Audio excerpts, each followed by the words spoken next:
साथियों, समस्याएं वैसी की वैसी बरकरार हैं। कुछ दिनों में तो बदलने से रही। इस बीच आपने बंगाल में हो रहे हिंसा का खबर सुना होगा, ठीक है। कोरोना वायरस का खबर यह आ रहा है कि माइक्रोस्कोप से देखें तो संख्याएं कुछ घट रही हैं। ऑक्सीजन की किल्लत वैसे ही है, सड़कों पे भीड़ वैसे ही है।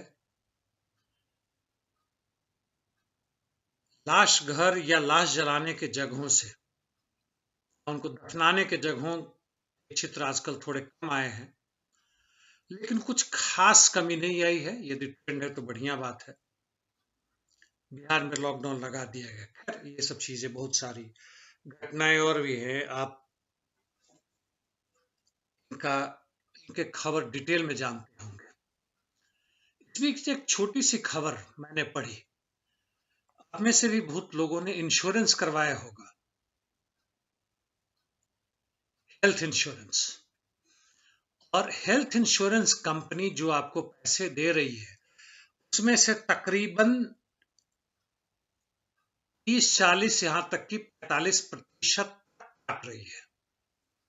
कारण यह है कि हेल्थ इंश्योरेंस कंपनी कर रही है कि आपका जो बिल है वो गलत है। पीपीई जो डॉक्टर इस्तेमाल करते हैं,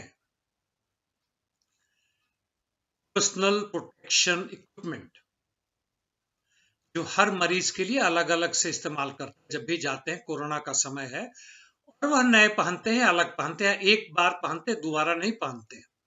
ग्लव्स हो, मास्क हो, सैनिटाइजर हो, एप्रन हो, जो भी है। और इनका कहना है कि हम एक ही डॉक्टर को एक दिन में एक राउंड के लिए 6-6 बार इन सब का पैसा क्यों भरें? लॉजिक तो है। आप वही पीपीई पहनकर जाते हैं, एक राउंड लगाते हैं, 6-8 मरीजों को देखते हैं, वापस आते हैं। और डॉक्टर जिस कंपनी में काम करते हैं, डॉक्टर कितना बिल बनाते मुझे नहीं पता, डॉक्टर भी कई जगह बनाते होंगे, हर मरीजों के ऊपर पीपीई का खर्चा लाद देते हैं। खर्च एक में हुआ, लगा देते हैं 6 में। दूसरी तरफ डॉक्टरों या जो मेडिकल हॉस्पिटल्स हैं, क्लिनिक्स हैं, उनका कहना है हम किस तरह के दवा का इस्तेमाल करें, कौन से कपड़े का इस्तेमाल करें, कौन से इक्विपमेंट का इस्तेमाल करें, क्या इंश्योरेंस कंपनी बताएंगे? कुछ हद तक लॉजिक का भी ठीक है। वैसे बताऊं कि इंश्योरेंस कंपनी का मतलब है कि ये वित्त पूंजी में काम करते हैं, उत्पादन से इनका सीधा लेना देना नहीं है। ऐसे पूंजीपति देशों में जो काफी विकसित हो चुके हैं, जैसे अमेरिका, इंग्लैंड, वहां वित्त पूंजी इन पे ज्यादा कंट्रोल करता है। भारत में थोड़ा कम है।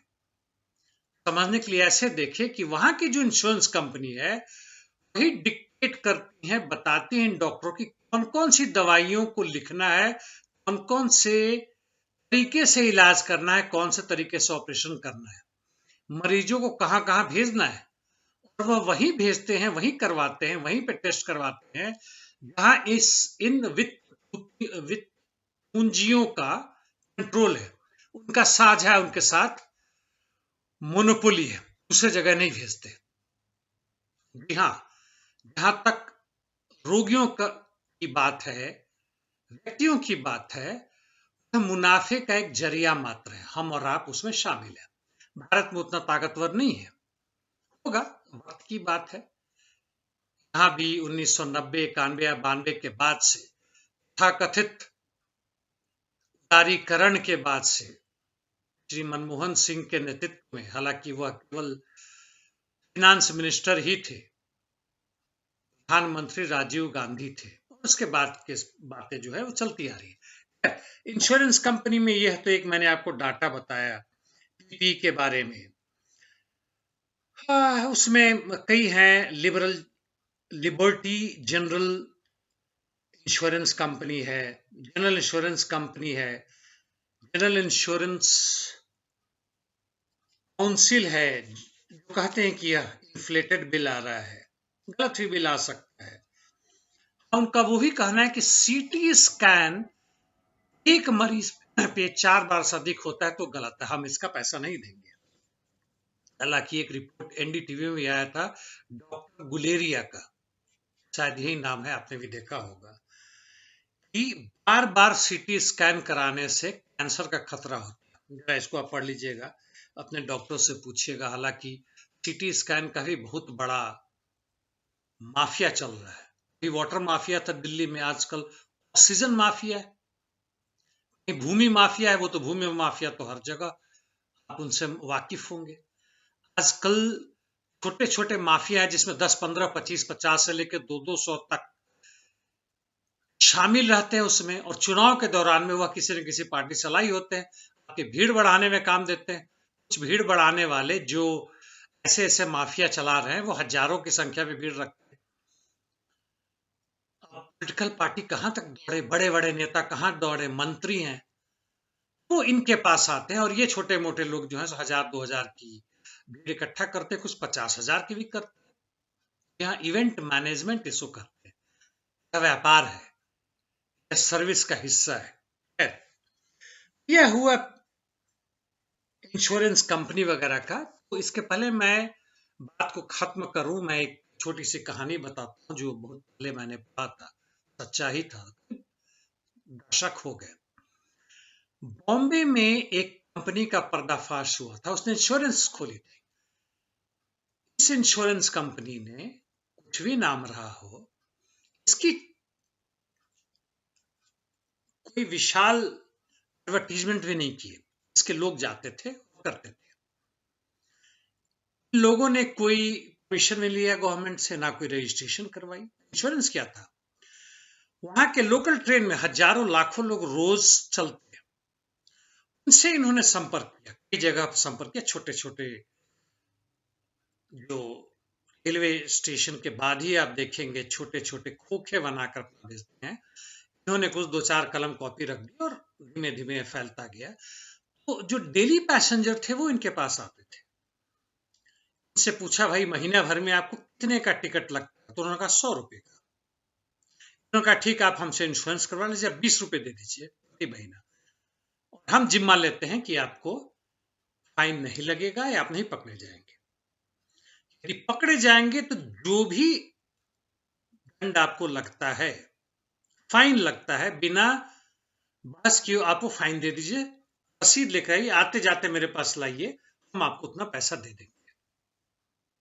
जी हाँ, इन्होंने किया, और ऐसे हजारों हजार इनके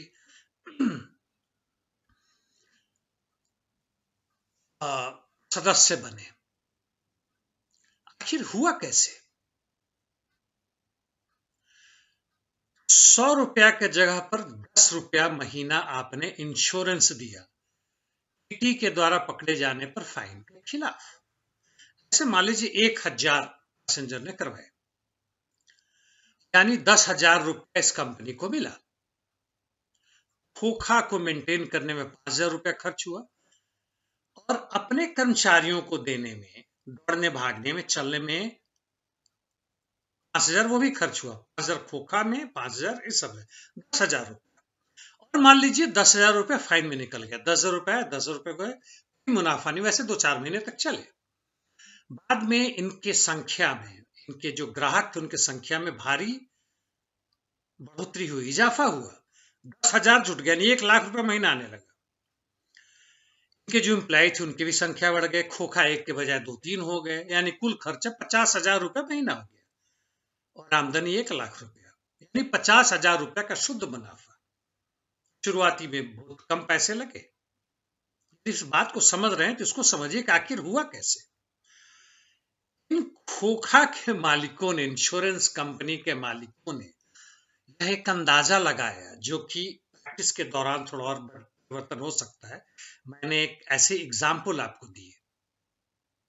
इन्होंने देखा कि 100 में से 10 पैसेंजर पकड़े जाते हैं, और यदि 100 में से 50 पैसेंजर हमारे ग्राहक बनते हैं, 50 से हम लेते हैं, और उसमें से 40 का इतना हम पैसे ले इनसे प्रति महीना